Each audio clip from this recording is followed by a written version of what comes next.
ഇറാഖിലെ അഹമ്മദ് ഹസൻ അൽ ബക്കർ മന്ത്രിസഭയിലെ ഏറ്റവും കരുത്തനാണ് ഇപ്പോൾ Saddam Hussain.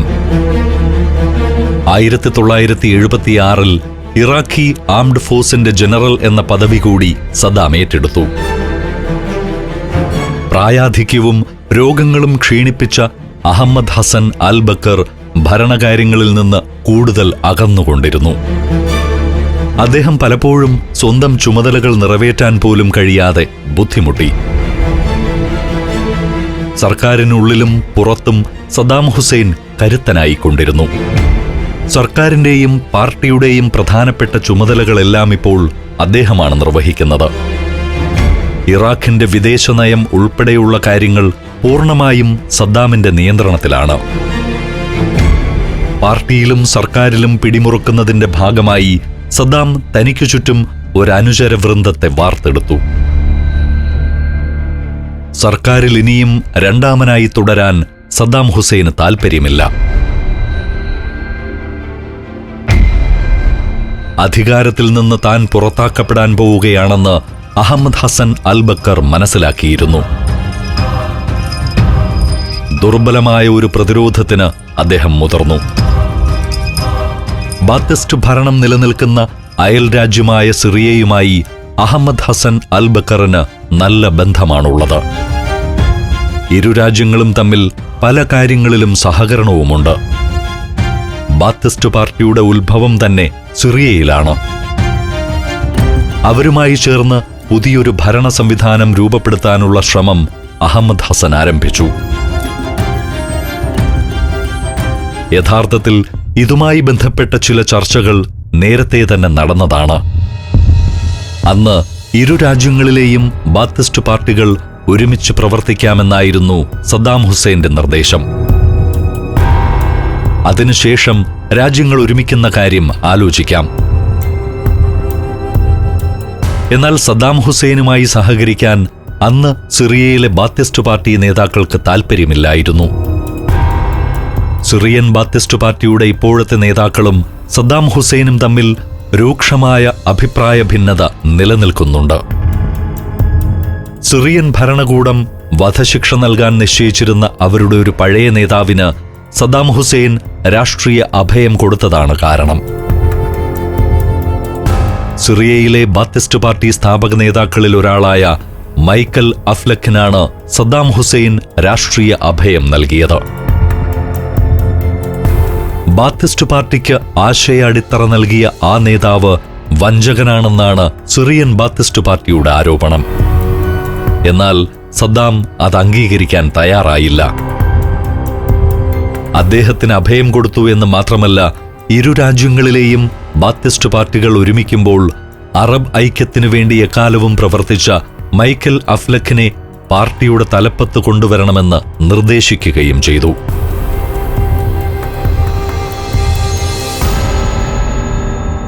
Syrian president Hafiz അൽ അസദ് ഈ നിർദ്ദേശം അപ്പാടെ തള്ളിക്കളഞ്ഞു. അതേ ഹാഫിസ് അൽ അസദുമായാണ് ഇപ്പോൾ അഹമ്മദ് ഹസൻ അൽ ബക്കർ കൂടിക്കാഴ്ച നടത്തിയതും ഒത്തുതീർപ്പിന് ശ്രമിക്കുന്നതും. ഇറാഖും സിറിയയും ചേർന്ന് ഒരു രാജ്യമായി പ്രവർത്തിക്കാമെന്ന് അദ്ദേഹം നിർദ്ദേശിച്ചു. സിറിയയുടെ പ്രസിഡന്റ് ഹാഫിസ് അൽ അസദിന് വൈസ് പ്രസിഡന്റ് പദവി വാഗ്ദാനം ചെയ്തു. സദ്ദാമിന് തന്നെ ഒഴിവാക്കിക്കൊണ്ടുള്ള ഈ ആലോചനകളിൽ എന്തോ പന്തികേട് തോന്നി. എന്തോ ഗൂഢലക്ഷ്യത്തോടെയാണ് ഈ പദ്ധതിയെന്ന് സദ്ദാം സംശയിച്ചു. സദ്ദാം അഹമ്മദ് ഹസൻ അൽ ബക്കറിന്റെ നിർദ്ദേശം തള്ളിക്കളഞ്ഞു. എന്ന് മാത്രമല്ല, അഹമ്മദ് ബക്കറിനെ രാജിവെക്കാൻ നിർബന്ധിച്ചു. അദ്ദേഹത്തിന് പുറത്തു പോകാതെ നിവൃത്തിയില്ല എന്നായി. അങ്ങനെ 1979 ജൂലൈ 16 സദ്ദാം ഹുസൈൻ ഇറാഖിന്റെ പ്രസിഡന്റ് പദവി ഏറ്റെടുത്തു. ഇറാഖിന്റെ ഭരണചക്രം പൂർണ്ണമായും സദ്ദാം ഹുസൈന്റെ കൈപ്പിടിയിലൊതുങ്ങി. ഭരണത്തിലെ പ്രമുഖനായിരുന്നെങ്കിലും സമ്പൂർണമായ അധികാരം ഇപ്പോഴാണ് സ്വന്തമാകുന്നത്. President പദത്തിലെത്തിയ Saddam വെറുതെയിരുന്നില്ല.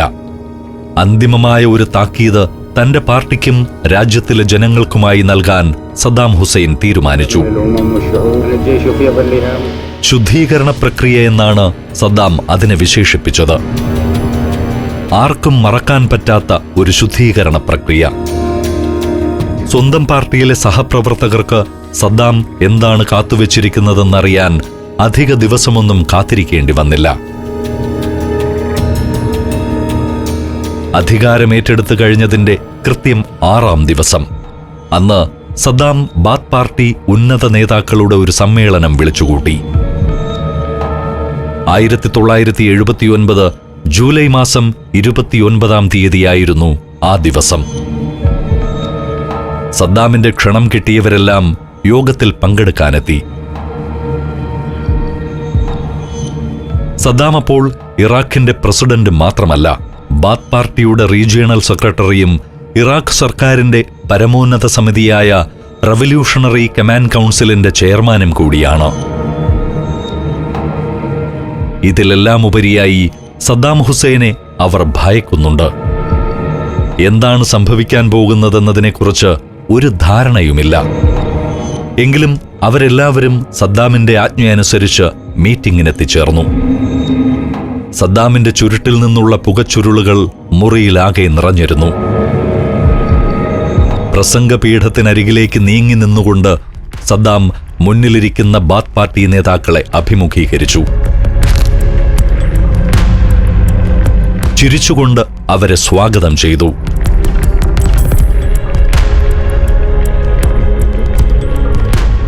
യോഗത്തിന്റെ നടപടികൾ പൂർണ്ണമായും വീഡിയോയിൽ റെക്കോർഡ് ചെയ്യുന്നുണ്ട്. സദ്ദാം പുഞ്ചിരിയോടെ അവരോട് പറഞ്ഞു. അദ്ദേഹം ഒന്ന് നിർത്തി. എന്നിട്ടിങ്ങനെ തുടർന്നു. പാർട്ടിയിൽ ഒരു ശുദ്ധീകരണ പ്രക്രിയയുടെ ആവശ്യമുണ്ട്. എന്താണ് സംഭവിക്കാൻ പോകുന്നതെന്ന് അവിടെയുള്ള ആർക്കും അറിയില്ലായിരുന്നു.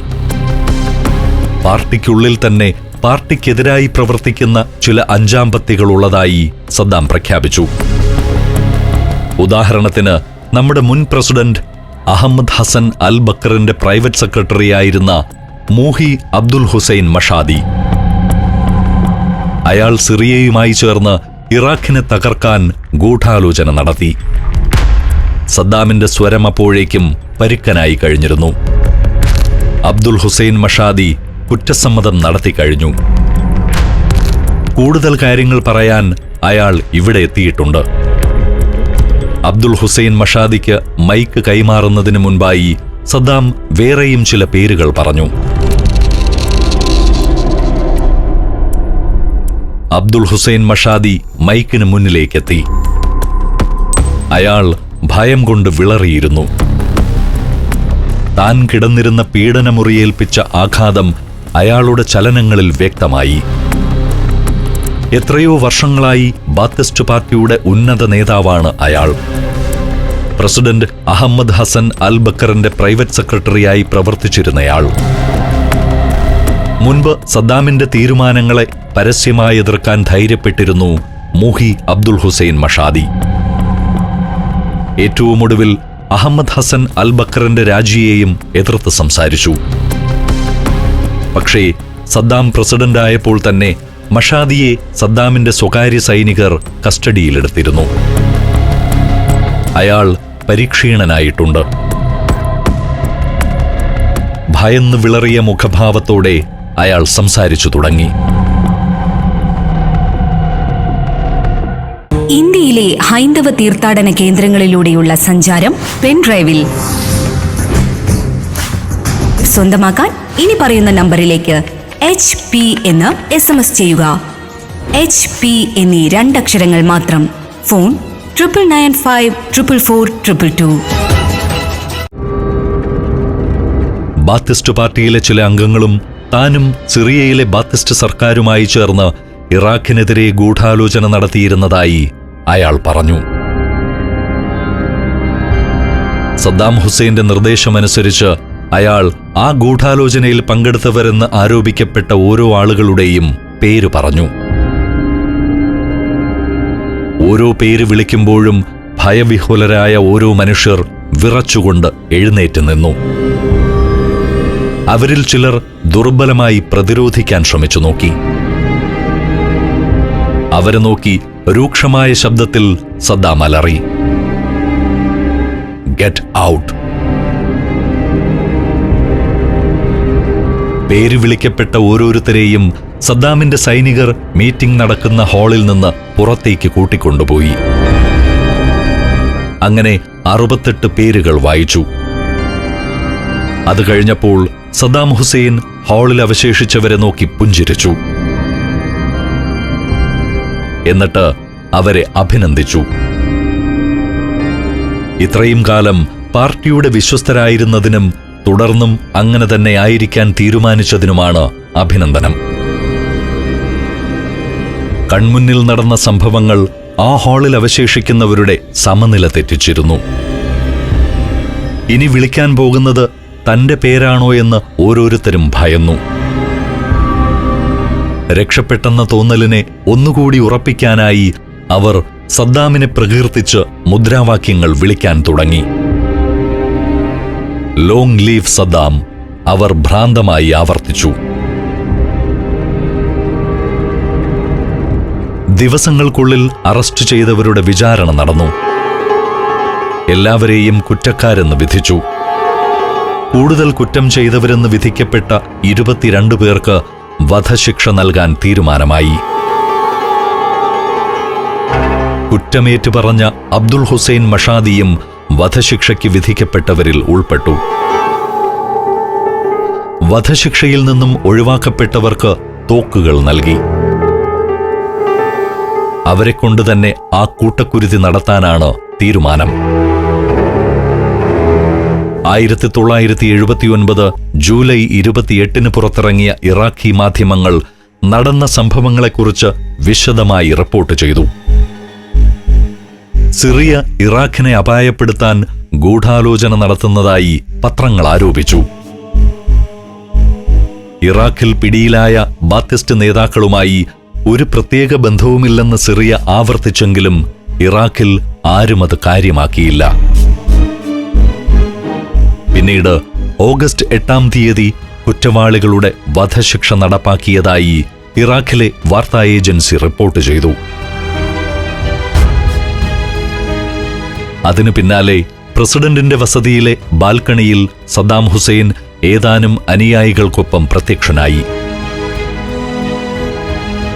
പിടിക്കപ്പെട്ട ഒറ്റുകാരിൽ 21 പേരുടെ വധശിക്ഷ നടപ്പായെന്നും താൻ അതിന് സാക്ഷിയായെന്നും സദ്ദാം ബാൽക്കണിക്ക് മുന്നിൽ തടിച്ചുകൂടിയ ജനങ്ങളോട് പ്രഖ്യാപിച്ചു. ശിക്ഷിക്കപ്പെട്ട 22-ാമനെ പിടിക്കാൻ കഴിഞ്ഞില്ലെന്നും മറ്റേതോ രാജ്യത്തേക്ക് കടന്നുകളഞ്ഞ അയാളെ അവിടെ വെച്ചു തന്നെ വകവരുത്തുമെന്നും സദ്ദാം ഹുസൈൻ വ്യക്തമാക്കി. ആർപ്പുവിളിയും ആരവങ്ങളുമായി 50,000-ത്തിലധികം ആളുകൾ സദ്ദാമിന്റെ കൊട്ടാരത്തിന് മുന്നിൽ തടിച്ചുകൂടിയിരുന്നു. കരുത്തനായ തങ്ങളുടെ യുവനേതാവിനെക്കുറിച്ചുള്ള ഭയവും ആദരവും അവരിൽ നിറഞ്ഞു. രാജ്യങ്ങൾ ഇനി മുതൽ ഇറാഖിനെ ഭയക്കുമെന്ന് അവർ പ്രതീക്ഷിച്ചു. അന്ന് കൊല്ലപ്പെട്ടവരെല്ലാം ബാത്തിസ്റ്റ് പാർട്ടിയുടെ ഉന്നത നേതാക്കളായിരുന്നു. തുടർന്നുള്ള ദിവസങ്ങളിലാകട്ടെ സാധാരണ പ്രവർത്തകർ ഉൾപ്പെടെ 100 കണക്കിന് പാർട്ടി പ്രവർത്തകർ കൊല്ലപ്പെട്ടു.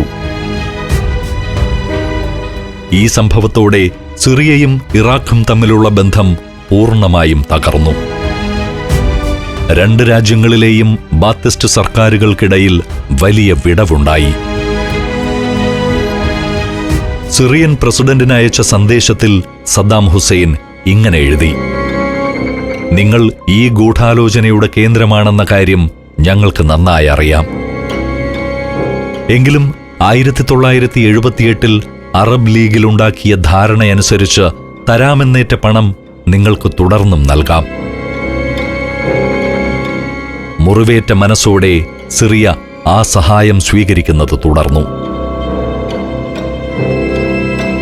ഇക്കാലത്ത് സദ്ദാം ഭരണകൂടത്തിന് ഇറാനുമായുള്ള അഭിപ്രായ വ്യത്യാസങ്ങളും രൂക്ഷമായി. ഇറാനിലെ രാജഭരണത്തെ അട്ടിമറിച്ചുകൊണ്ട് അയത്തുള്ള ഖൊമേനിയുടെ നേതൃത്വത്തിൽ ഇസ്ലാമിക വിപ്ലവം നടക്കുകയാണ്. പാശ്ചാത്യ സ്വാധീനമുള്ള ആധുനികമായ മുഖമുള്ള ഒരു ഭരണകൂടമാണ് കാലങ്ങളായി ഇറാനിൽ നിലനിന്നത്. അത് അട്ടിമറിക്കപ്പെടുകയാണ്. പകരം ജനങ്ങളുടെ പിന്തുണയോടെ മതമേധാവിത്വത്തിന്റെ ഭരണകൂടം നിലവിൽ വരുന്നു. സദ്ദാമിന് മുമ്പുണ്ടായിരുന്ന സർക്കാരുമായി ഉണ്ടായിരുന്നതിനേക്കാൾ രൂക്ഷമായ അഭിപ്രായ ഭിന്നതയാണ് ഇറാനിലെ പുതിയ ഭരണകൂടത്തോട്. അറബ് ലോകത്തെ പ്രധാനപ്പെട്ട 2 അയൽ രാജ്യങ്ങളുമായുള്ള ശത്രുത അങ്ങനെ തുടർന്നു. പക്ഷേ ഇറാഖിലെ ജനങ്ങൾ ഏറ്റവും വലിയ ശിക്ഷ അനുഭവിച്ചുകൊണ്ടിരിക്കുന്നത് സ്വന്തം ഭരണാധികാരികളിൽ നിന്ന് തന്നെയാണ്. സദ്ദാം ഹുസൈൻ രാജ്യത്തിന്റെ മുക്കിലും മൂലയിലും തന്റെ സാന്നിധ്യം വെളിപ്പെടുത്തി. എവിടെയും സദ്ദാമിന്റെ പടുകൂറ്റൻ കട്ടൗട്ടുകൾ ഉയർന്നു. ആരാധകവൃന്ദം പല പേരുകൾ വിളിച്ചുകൊണ്ട് സദ്ദാമിനെ പ്രകീർത്തിച്ചു. അഭിഷിക്തൻ, തിളക്കമാർന്ന നേതാവ്, റവല്യൂഷണറി കൗൺസിലിന്റെ ചെയർമാൻ, സൈന്യാധിപൻ എന്നെല്ലാം അയാൾ വിളിക്കപ്പെട്ടു. സദ്ദാം ഹുസൈൻ സ്വയം ഒരു ആർമി ജനറലിന്റെ യൂണിഫോം ധരിക്കാൻ തുടങ്ങി. ഒരു ദിവസം പോലും സൈനിക സേവനം അനുഷ്ഠിച്ചിട്ടില്ലെങ്കിലും കുറേ മെഡലുകൾ കൊണ്ട് ആ യൂണിഫോം അലങ്കരിച്ചു. അറബ് ഐക്യവും സ്വാതന്ത്ര്യവും സോഷ്യലിസവുമാണ് താൻ മുന്നോട്ട് വയ്ക്കുന്ന ആശയങ്ങളെന്ന് അദ്ദേഹം അവകാശപ്പെട്ടു. പക്ഷേ ഭയത്തിന്റെ ഒരു അന്തരീക്ഷം രൂപപ്പെടുത്താനാണ് സദ്ദാം ആദ്യം ശ്രമിച്ചത്. അത് വളരെ എളുപ്പത്തിൽ സാധിച്ചു. ഇറാഖിൽ ഇനി മുതൽ ഒറ്റ രാഷ്ട്രീയ പാർട്ടിക്ക് പ്രവർത്തിക്കാൻ അനുമതിയുള്ളൂ. അറബ് ബാത്തിസ്റ്റ് പാർട്ടിക്ക് മാത്രം. ജനസംഖ്യയിൽ 8% മാത്രം വരുന്ന ബാത്ത് പാർട്ടി അംഗങ്ങൾക്ക് മാത്രമേ രാഷ്ട്രീയ പ്രാതിനിധ്യവും കിട്ടുകയുള്ളൂ.